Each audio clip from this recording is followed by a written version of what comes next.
मुंह का कैंसर होता है पान तंबाकू बीड़ी सिगरेट हुक्का गुटखा नशवार जिस भी फॉर्म में आप ले रहे हैं उससे होता है। तो अगर इसको आप बंद कर दें तो 90% तो आप वहां प्रिवेंटिव है। अगर आपको उसको बताना है कि आपको कैंसर है तो तरीके से बताएंगे, बहुत स्लोली रिवील करेंगे, सॉफ्टली रिवील करेंगे, जेंटली रिवील करेंगे ताकि उनको झटका ना लगे। लिवर के कैंसर है उसमें हो सकता है भूख कम लगे, पेट भारी भारी लगे, या पेट का कैंसर भी होगा उसमें भी पेट फुला फुला लगेगा, पेट भरा भरा लगेगा, उल्टी हो रही है, खाने का मन नहीं करेगा, लॉस ऑफ वेट रहेगा, लॉस ऑफ एपेटाइट।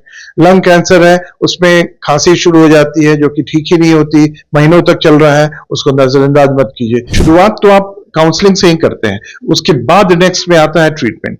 ट्रीटमेंट तो कई प्रकार के होते हैं, जैसा आप जानती हैं, सर्जरी होती है, कीमोथेरेपी होती है, रेडिएशन होती है। ये तीन जो पिलर्स ऑफ कैंसर ट्रीटमेंट है ये बहुत इंपॉर्टेंट है और यही देखा जाए तो मूलतः कैंसर के ट्रीटमेंट है। नमस्कार, द न्यूज आप देख रहे हैं आप और आपके साथ मैं शकीना मलिक। देखिए अभी हम लोग पटना के सवेरा हॉस्पिटल में मौजूद हैं जहां पर वीपी सिंह जी से हम बातचीत करने वाले हैं। पटना के जाने माने डॉक्टर हैं और कैंसर स्पेशलिस्ट में इनका नाम सबसे आगे आता है। और जिस तरीके से सवेरा हॉस्पिटल में लगातार पेशेंट की तादाद लगी होती है, क्या कुछ वजह है, यहाँ पे ट्रीटमेंट कैसे होते हैं, यहाँ पर जो पेशेंट्स का प्यार जो डॉक्टर के प्रति है, बिकॉज डॉक्टर्स और हॉस्पिटल्स की पटना में हम सभी लोग जानते हैं कि कमी नहीं है, और ऐसे में एक हॉस्पिटल में लगातार पेशेंट की महामारी ये बड़ी बात है। तो सर सबसे पहले आपका बहुत बहुत स्वागत है हमारे चैनल पे। धन्यवाद, थैंक यू।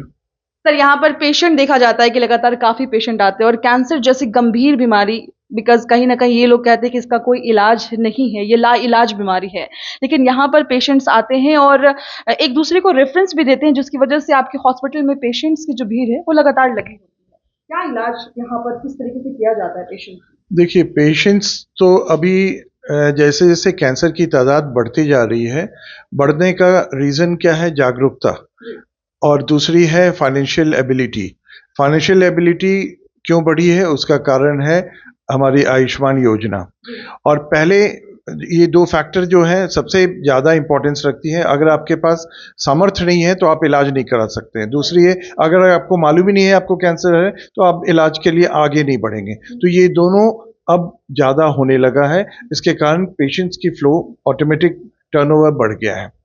और दूसरा जो सरकार ने ये जो आयुष्मान योजना जो किया है उसके कारण पेशेंट्स को जेब से चूंकि खर्च नहीं होता है, सरकार उसका सारा बेयर कर रही है, तो पेशेंट को लगता है कि चलो ये फ्री में हो रहा है तो हम क्यों ना करा लें, और ये बढ़ चढ़ के अपने छोटे से छोटे सिम्टम्स में भी अब रिपोर्ट करने लगे हैं। तो जागरूक भी हो गए हैं और ये फाइनेंशियल हेल्प भी मिल गया है इनको।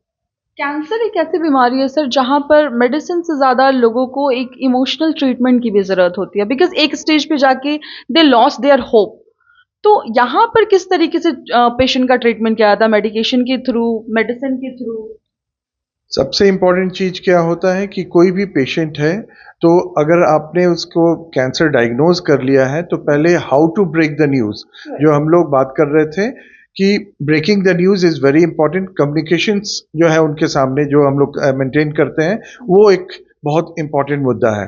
अगर आपको उसको बताना है कि आपको कैंसर है तो तरीके से बताएंगे, बहुत स्लोली रिवील करेंगे, सॉफ्टली रिवील करेंगे, जेंटली रिवील करेंगे ताकि उनको झटका ना लगे।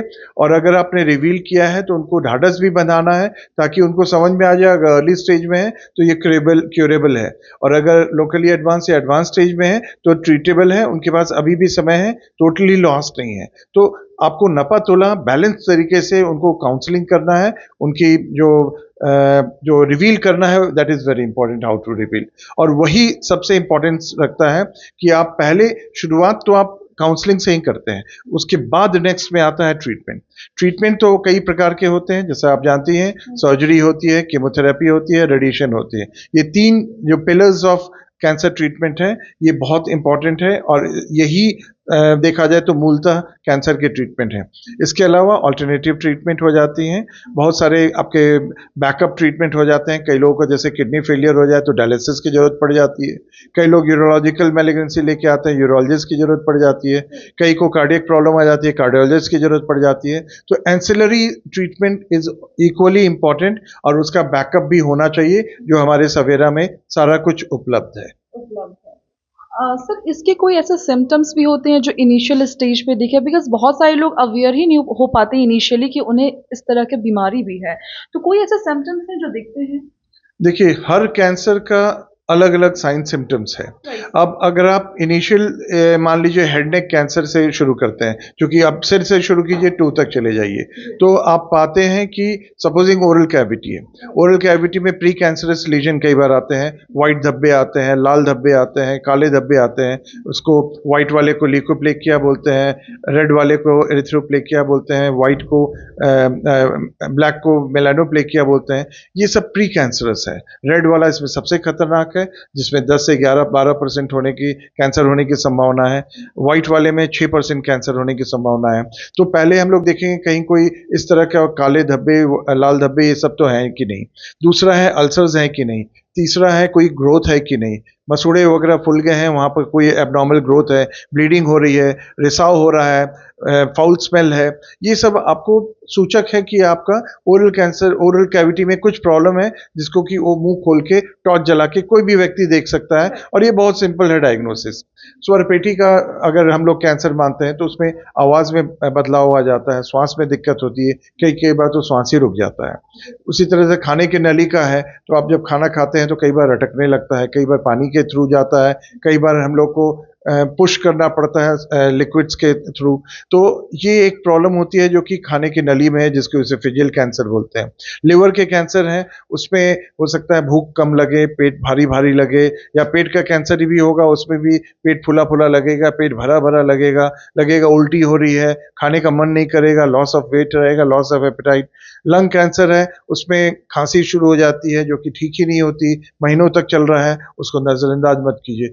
आंत वगैरह के कैंसर है, उसमें मल रिसाव जो होता है वो हो सकता है जल्दी जल्दी हो, कई बार ब्लड आने लगता है, कई बार पेट फूल जाता है, कई बार पेट में पानी आ जाती है, कई बार फेफड़े में पानी आ जाता है। तो ये सब कुछ सूचक हैं जो कि बीमारी को आपको आइडेंटिफाई करना है, साइन सिम्टम्स को आपको आइडेंटिफाई करना है, जिससे कि कैंसर तक आप पहुंच पाएं, और तब further treatment, investigation and treatment की जरूरत पड़ती है। एक अहम सवाल रहेगा सर कि सवेरा हॉस्पिटल है जो पटना का जाना माना हॉस्पिटल है, और यहाँ पे हर क्लास के लोग आते हैं। ऐसा नहीं है कि कोई मिडिल क्लास है या सिर्फ हाई क्लास है या लो क्लास है, हर क्लास के लोग आते हैं। जैसे कि आपने कहा कि अभी आयुष्मान कार्ड के थ्रू लोगों का ट्रीटमेंट हो जाता है, तो कितने तक के खर्च बजट पड़ते होंगे, और पेशेंट कब तक इसको देने के काबिल होते हैं, और क्या कुछ सवेरा उनको प्रोवाइड करता है अपनी तरफ से? देखिए, सबसे इम्पोर्टेंट चीज क्या होता है, कैंसर ट्रीटमेंट एक एक्सपेंसिव ट्रीटमेंट है। गवर्नमेंट ने पेशेंट कर दिया है आयुष्मान के फॉर्म में, ये बहुत बड़ी समझ सकते हैं मदद है। अब कई जो लोग हैं जिनके पास आयुष्मान नहीं है, या मिडिल क्लास है, अपर मिडिल क्लास है, उनको, अपर मिडिल क्लास को तो पैसे की दिक्कत नहीं होती है, इसलिए आप जो भी इन्वेस्टिगेशन बोलेंगे, जो भी ट्रीटमेंट आप बोलेंगे, दे फॉलो। लेकिन जो लोअर मिडिल क्लास है या लोअर साइड में है, जिनका कि आयुष्मान कार्ड नहीं बना है, उन लोग को रिक्वेस्ट हम लोग करते हैं जल्द से जल्दी बनवा लीजिए। उनका अगर मान लीजिए राशन कार्ड रहती है तो उनका आधार आयुष्मान कार्ड बनवाने में हम लोग मदद करा देते हैं। उनके जो भी जनता के प्रतिनिधि होते हैं, उनके पास लेटर लिख के उनका हासिल अप करा के कार्ड बनवा देते हैं, या कई बार chief minister relief, cancer relief fund जो है उसमें अप्लाई करा के उसके थ्रू हम लोग फंड मंगवा लेते हैं। और हमारी एनजीओ भी है RS मेमोरियल कैंसर सोसाइटी, उससे भी मदद होती है। कई बार हम लोग रोटरी से जुड़े हुए हैं, रोटरी से हम लोग को मदद मिल जाती है। तो बहुत तरीके से अलग अलग स्टेप में बहुत सारे सोसाइटीज हैं जो कि आगे बढ़ चढ़ के हिस्सा ले रही हैं और कैंसर पेशेंट्स के लिए आगे बढ़ी हुई हैं। जी, एक आखिरी और अहम सवाल रहेगा सर कि इस तरह के पेशेंट्स के लिए आपकी तरफ से क्या कुछ सुझाव होगा इनिशियल स्टेज पर ही, प्रिकॉशन के तौर पर? सबसे इम्पोर्टेंट चीज है, सबसे ज्यादा अपने भारत प्रदेश में मुंह का कैंसर है।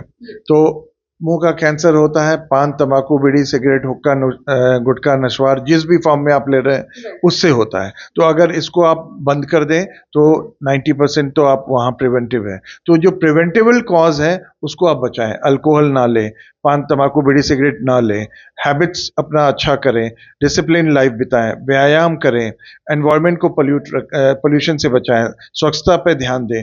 ये सब बेसिक टिप्स हैं हेल्दी लाइफस्टाइल के लिए, और एक अच्छा लाइफ रहेगा तो डेफिनेटली बॉडी भी हेल्दी होगी। बहुत बहुत शुक्रिया सर। तो आपने सुना देखिए यहाँ पर इन्होंने ये सारी चीज़ें दी कि इनिशियली प्रिकॉशन क्या कुछ लेना चाहिए। देखिए कैंसर एक बहुत ही गंभीर बीमारी है और यहाँ पर जो पेशेंट आते हैं, कुछ ऐसे भी पेशेंट हैं जो लास्ट स्टेज पर आते हैं और कुछ ऐसे भी पेशेंट हैं जो इनिशियल स्टेज पर आते हैं। तो सवेरा हॉस्पिटल में हर तरह के पेशेंट की ट्रीटमेंट होती है और फिलहाल जो बिहार क्या पूरे देश में जो सबसे ज़्यादा कैंसर देखे जा रहे हैं, वो कहीं न कहीं मुँह की बीमारी है और जिसको लेकर सर ने काफ़ी कुछ इन्फॉर्मेशन दिया कि आपको शुरू से ही क्या कुछ प्रिकॉशन लेना चाहिए इन तमाम बीमारियों पे। खैर, ख़ास चर्चे में आज की जो टॉपिक थी हेल्थ से रिलेटेड थी। आपको कैसा लगा? आप अपना फीडबैक हमें कमेंट में बॉक्स में ज़रूर बताएँ। तब तक के लिए दें मुझे इजाज़त। धन्यवाद।